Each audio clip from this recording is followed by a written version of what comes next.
The following is an EHC media production. Coming soon to RWT. So, The Undertaker, the Phenom,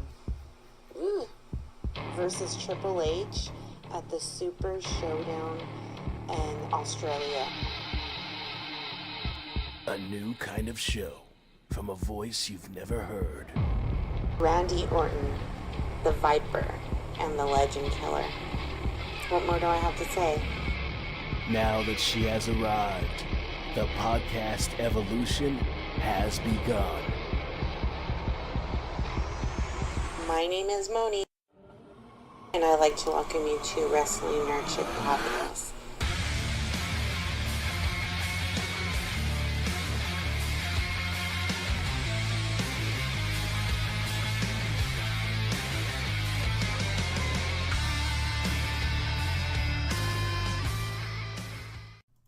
What is going on, RWT family? This is Mike Larkin, the host of the Future Is Now Max Wrestling Podcast, the Stephen Mike Show, the Golden Age of Everything, the Stevie XX Experience, on the mic with Mike. www.stephenmikeshow.com is up and running.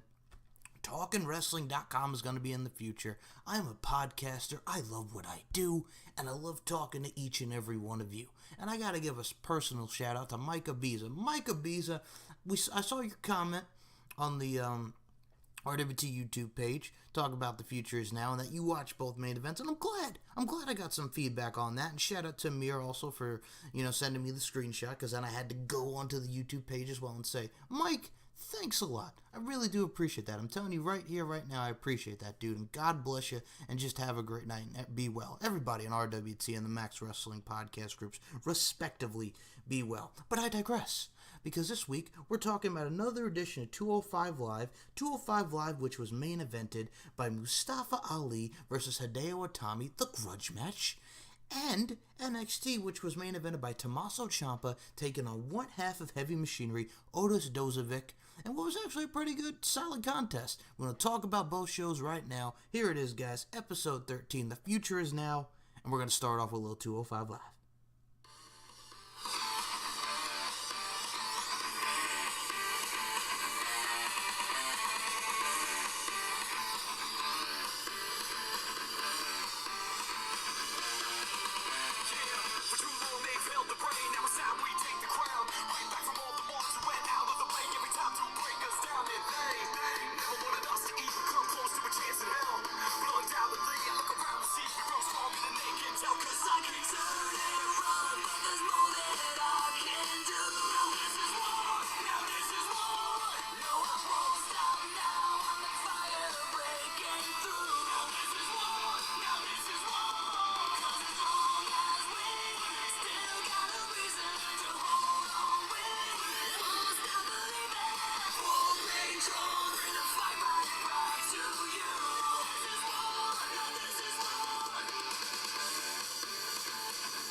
Alrighty, let's get into 205 Live this week. We open it up with a solid contest between Lio Rush and Noam Dar. Now, I'm just going to tell you guys right now, this was great. Lio Rush doing his cat and mouse games like we see him do on Raw as the hype man for Bobby Lashley. Uppercuts. Lio Rush doing his kicks and a side moonsault to the outside. Great high-octane aerial assault. Noam Dar, doing a snapmare into the ropes, Northern Light suplex into the corner. Lio Rush working on the surgically repaired leg and the knee of Noam Dar. It made for a great high-octane aerial assault with a little catch, a little technical prowess to the matchup. The finish comes where Dar charges into the corner, but Lio Rush gets out of the way. He blocks a snapmare and connects with forearms and punches. The referee pulls Dar out of the corner. Got till 5, ref. I got till 5. I have till 5, referee. A little Bryan Danielson, Ring of Honor right there. Rush hits him with a roundhouse kick to the head. Then he goes up to the tippy top for the frog splash for the 1, 2, 3. The best way I can describe Lio Rush's Lio Rush's frog splash. It's kind of like when D'Lo Brown used to do the lowdown, except D'Lo Brown would just stay on, not just pop off you, because Lio Rush is so damn tiny. The 23-year-old piece of gold, baby. So Lio Rush hits the frog splash, the final hour for the 1, 2, 3. Lio Rush is still undefeated on 205 Live, and what was a great contest. And I'm going to say this right now. Go out of your way to watch Lio Rush versus Noam Dar from this past week's 205 Live. Then we get a little bit of face-to-face action here. Drake Maverick is in the back with Cedric Alexander and Buddy Murphy to talk about their Cruiserweight Championship matchup next Saturday, October 6th, WWE Super Showdown live in Australia. We saw Cedric and Buddy Murphy in Charlotte, North Carolina, Cedric Alexander's home turf. Now we're going to Buddy Murphy's home turf in Melbourne, Australia. I'm going to tell you guys right here, right now, and I'll probably reiterate this point at the end of the show. It starts at 5 o'clock in the morning next week for us in the United States. I will probably watch that later in the day because it's too early. It's too early for your boy. So I'm just going to put that out there. I'll probably reiterate it at the end. But you know what? We'll talk about it. So again, they're in the back there. Drake mentions their last title match and the anticipation for this match. Cedric has asked for his thoughts. He's looking to win. The last time they wrestled, he won, and it was because of pride. Nobody is more proud of being champion, than Cedric Alexander. He talks about his pride and being happy as the champion. He's been undefeated and he's putting in the work.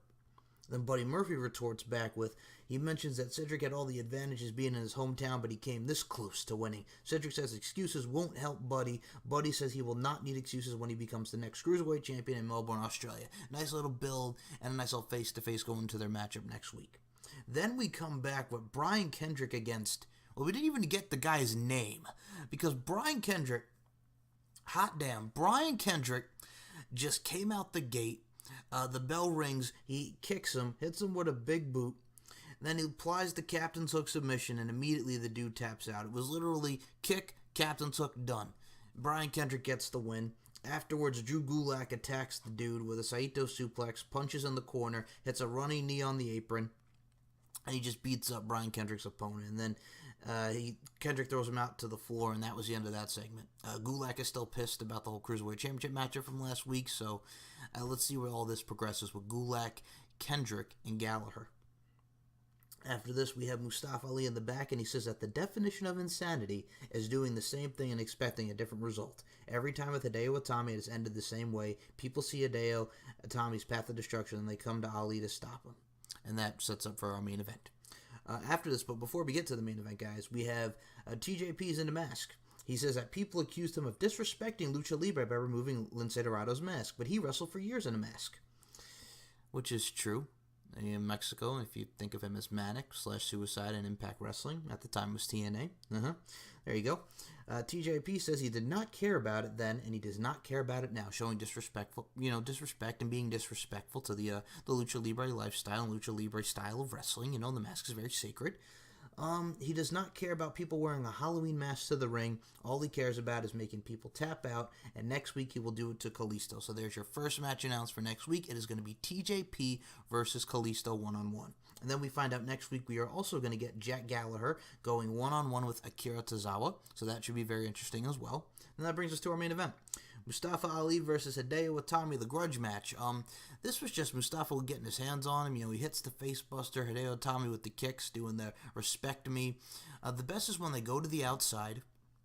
They go to the outside. My apologies, folks. I just had to get that off me. Jeez. A little bit of dust in my area. I'll clean that up after we're done with this audio, but I'm like, jeez, breathing in the dust. That's a bust. I digress.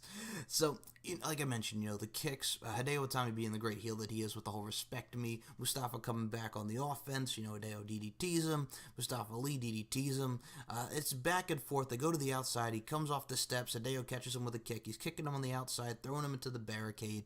It's a nice brawl, it's a nice setup for both men. There's a top rope falcon arrow off the top by Hideo Itami and Mustafa Ali. It was just a great matchup. These two have a great dynamic and great chemistry with one another since they know each other very well. The finish came where Ali goes to the turnbuckles for the 054, but Itami goes to the apron.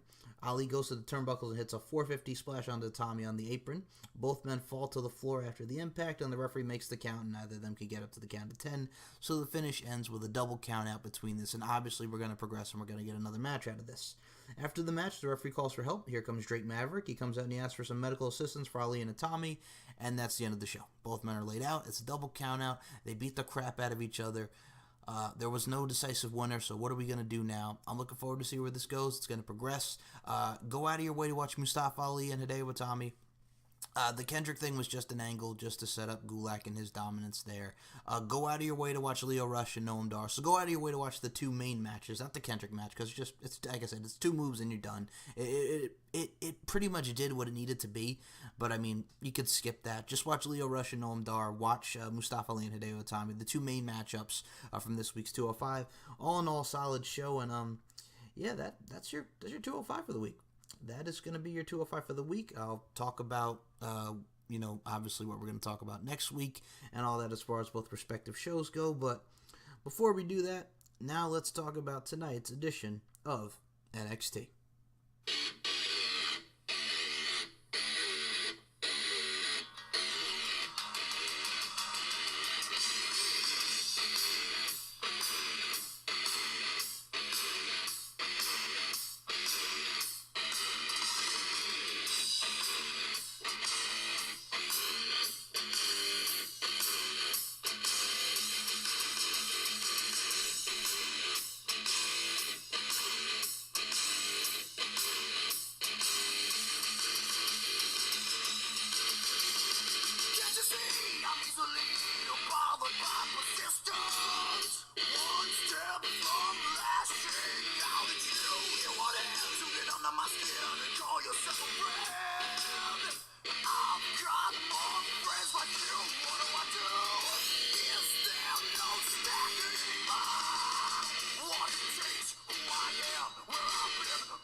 Alrighty, now let's get into this week's edition of NXT. We start off with William Regal coming out, and William Regal says that over the last month he has investigated the Aleister Black situation and he's getting closer. But before we could even get anything out of that, here comes the Undisputed Era.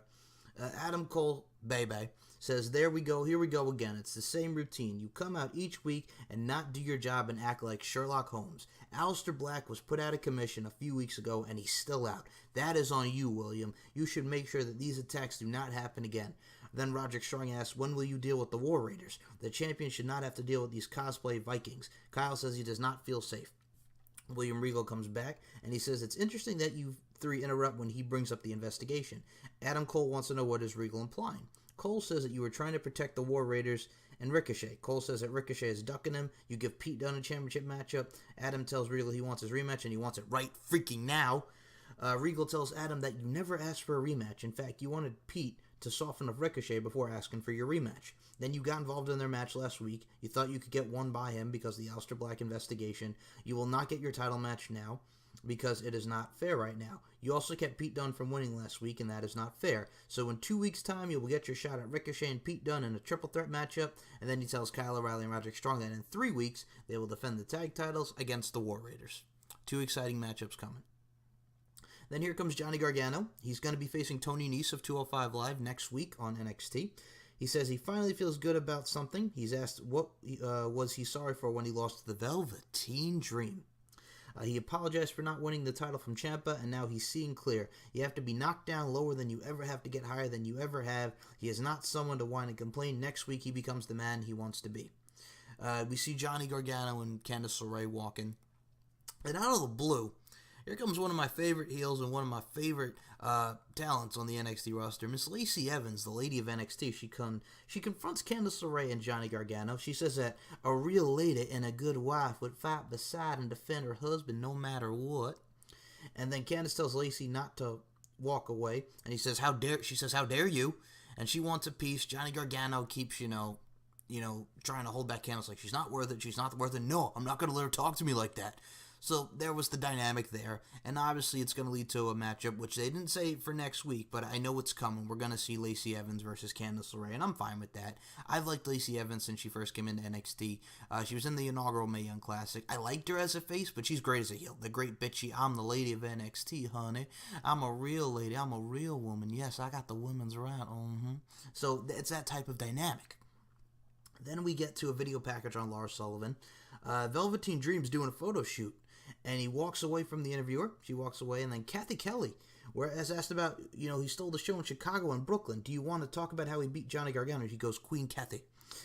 Dream says he's not going to talk about Johnny Failure. He's not going to talk about the man who was not here, the man who attacked Aleister Black. Kathy asks Dream, are you saying that Tommaso Ciampa attacked Black? And then Dream says, the Dream's not a stitch.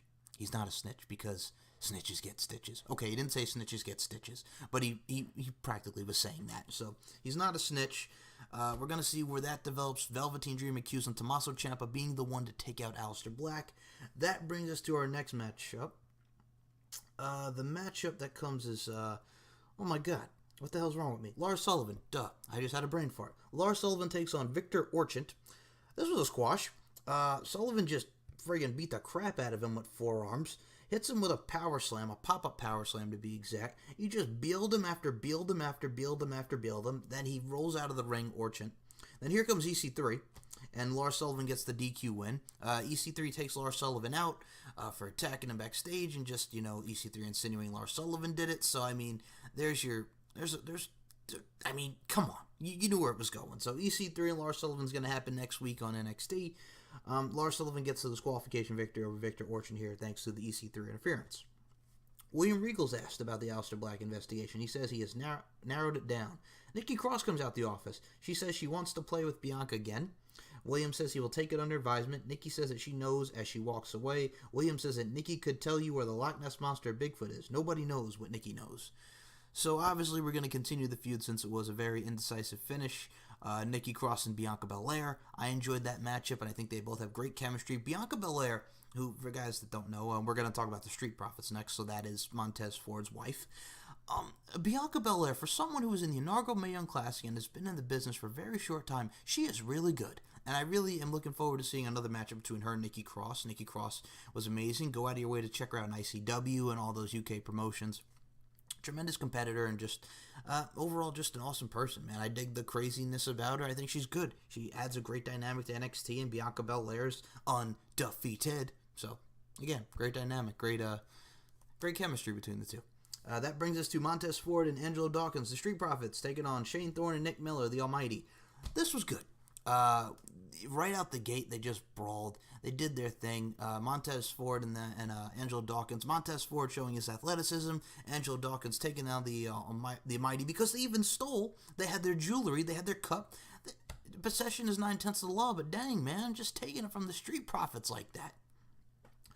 They worked over Montez Ford's leg. Great catch can, just great double team maneuvers by the mighty Nick Miller and Shane Thorn. The finish comes where Dawson kicks Miller away and Ford lands on his feet on a belly-to-back suplex attempt, but his leg buckles because throughout the matchup they were working on Montez Ford's leg. And then Shane Thorn with a jackknife cover, and he has his legs tied together like a figure four. It's like a figure four jackknife for the 1, 2, 3. And Shane Thorn and Nick Miller beat the mighty. Yes, they beat themselves. Brett screwed Brett. I did it for The Rock. I did it for the people. No. What is wrong with you, Michael? No. So the mighty beat the Street Profits. The jackknife cover on Ford. It was good. I mean, it was solid, and it's going to continue and progress the feud because, the Street Profits want to get their hands on the mighty. So the mighty get the win here. Say what you will about it, but, they systematically dissected the joint manipulation, whether it be hands or legs. This particular time was the leg. I mean, it was fine for what it was. It was good. That brings us to our next matchup, which we've seen a bunch of times. Kairi Sane and Vanessa Bourne. Vanessa Bourne just got like a forearm shot in and a twisting suplex, which was nice. But this was the Kairi Sane show. Bourne hits her with a forearm and a cravat and neck vice. Kairi Sane comes back with punches, arm drag. Bourne goes for a splash. Kairi Sane hits a DDT and the double sledge. And then she hits a spear. Then she hits the sliding D, the sliding forearm, kind of like the sudden impact like D'Lo Brown used to do. Then she goes up top for the insane elbow for the 1-2-3, and Kairi Sane is your victor. Shayna Baszler makes her way out after this. Shayna tells Kairi to celebrate with that title while she can, because the clock is going to run out on her. You won in Brooklyn, and Shayna says that one hurt her. She says she's not going to take it out on Kairi now. Shayna says that she's invoking her rematch clause. Shayna says that she promises that she will drown her drop anchor on this championship reign and take back her title. Sane tells Shayna she can have a rematch at WWE Evolution, but first she told her ahoy Shayna, which I thought was hilarious. Kairi says she will beat Shayna again. And there's your next matchup for Evolution. So right now the matches are, well, we have the Mae Young Final Classic. We have Alexa Bliss versus Trish Stratus. We have Lita versus Mickie James. We have Kairi Sane versus Shayna Baszler for the NXT Women's Championship. There's going to be a Raw Women's Championship matchup. There's going to be a SmackDown Women's Championship matchup. There will be an NXT UK Championship matchup with the inaugural champion being Rhea Ripley, who's in the Mae Young Classic again this time around. And it's going to be an interesting show October 28th for WWE Evolution. We're in the back, and Tucker Knight helps Otis Dozovic get ready for his matchup. Tommaso Ciampa is getting ready for his match as well. Then we get to Keith Lee, which I'm going to say this right now. The rumored matchup for NXT TakeOver War Games, and I've been wanting to see Keith Lee against Cassius Ohno, but the rumored matchup is Cassius Ohno versus Matt Riddle. Matt Riddle making his debut at War Games, but we shall see. Let's see where this all goes. Keith Lee's walking. He says he's asked about being undefeated. He says that after going undefeated, you have to look for gold. We see the finest Kona Reeves. And I'm sorry, I know this dude works hard, but he sucks. He fucking sucks. He is green as goose shit. He stinks. The finest Kona Reeves is in a photo shoot. He says he does not want to be bothered. Kona says everyone is talking about Keith, but he does not see anything limitless about him. Kona says he's NXT's finest. Kona pulls his hand away from Keith when he tries to shake it. Kona tells Keith to wait for his turn. Keith says he has been turning heads around NXT, while Kona has the finest set of losses in NXT, which is very true. If you want to talk to him, down to him, let's meet in the ring so Kona can have the honor and privilege to bask in his glory. So we have Kona Reeves versus Keith Lee coming. Yay. So next week we also find out that the Forgotten Sons, Wesley Blake, Steve Cutler, Jackson Riker, they will be in action, and Lars Sullivan will go one-on-one with EC3. So that is what you got next week. I'm sure we're going to get Candice LeRae and Lacey Evans as well. But yeah, brings us to our main event. It is Tommaso Ciampa versus Otis Dozovic of Heavy Machinery. This was just... Otis Dozovic looked good. The suplex on the floor, the overhead suplexes, the shoulder tackles. He did the worm into the elbow drop. It was showing the power game of Otis Dozovic. He had a very nice showing, and it's what it needed to be. Otis hits him with which I thought was very cool. He hit a pop-up sit-out powerbomb on Tommaso Ciampa for a near fall. The finish comes back where Otis goes into the turnbuckles, but Ciampa rolls to the apron. Ciampa hits the DDT on the apron. Then Dozovic falls to the floor. Then he comes back in the ring, hits the draping DDT off the ropes for the 1-2-3, and Tommaso Ciampa is your winner in the main event. Otis looked strong. He really did. And also what was a good part about it is Tommaso Ciampa tried to leave with the title, but Tucker Knight told him to get back in the ring, and he did. And he was cheering on his boy. But unfortunately, which we all kind of knew, Tommaso Ciampa was going to get the victory. And he did with the DDT, but it was a nice showcase and a nice showing for Otis Dozovic of Heavy Machinery. So that was your NXT. Next week, I'll be talking about 205 Live and NXT 205 Live, which will feature Akira Tozawa versus Jack Gallagher in TJP versus Kalisto. NXT next week will feature the Forgotten Sons in action, Jackson Riker, Steve Cutler, and Wesley Blake. We have Lars Sullivan versus EC3. 2 weeks, we have Ricochet, Pete Dunne, and Adam Cole Bebe for the NXT North American Championship. And in 3 weeks' time, we have Kyle O'Reilly and Roderick Strong, the Undisputed Era, defending against the War Raiders, Rowan Hansen. Again, it's going to be an interesting week for NXT. Also, we're probably going to see Lars Sullivan, EC3, like I mentioned. Oh my God, what was I going to say? I meant the other girl with the L. Lacey Evans. We're probably going to see Lacey Evans versus Candice LeRae, and we're going to see Kona Reeves and Keith Lee. So it's going to be an interesting couple weeks for NXT. I'll be back next week to talk about it, but I will say this, for those checking out Super Showdown next week, again, in the U.S., it starts at 5 o'clock in the morning. The matches right now, we have 10 matches in total. We have Daniel Bryan versus The Miz, singles matchup to determine the number one contender for the WWE Championship. Bobby Lashley and John Cena versus Elias and Kevin Owens. Triple H with Shawn Michaels in his corner versus The Undertaker with Kane in his corner. The Shield versus Braun Strowman, Dolph Ziggler, and Drew McIntyre in a 6-man tag match. And a 6-woman tag match, and who knows after what happened with Liv Morgan this week. My God. We got the Bella Twins and Ronda Rousey versus the Riot Squad. AJ Styles versus Samoa Joe in a no countout, no disqualification match for the WWE Championship. On the 205 Live side of things, we have Cedric Alexander versus hometown boy Buddy Murphy for the WWE Cruiserweight Championship. And speaking of hometown, we have Asuka and Naomi versus the Iconics, Australia Zone. The New Day defend the tag titles against Cesaro and Sheamus. The Bar and Becky Lynch defends the Women's Championship against Charlotte Flair. So those are the 10 matches announced for WWE Super Showdown. You could best believe we'll be talking about that on Max Wrestling next week. Coming up in the promo climax, your boy is taking on Amir.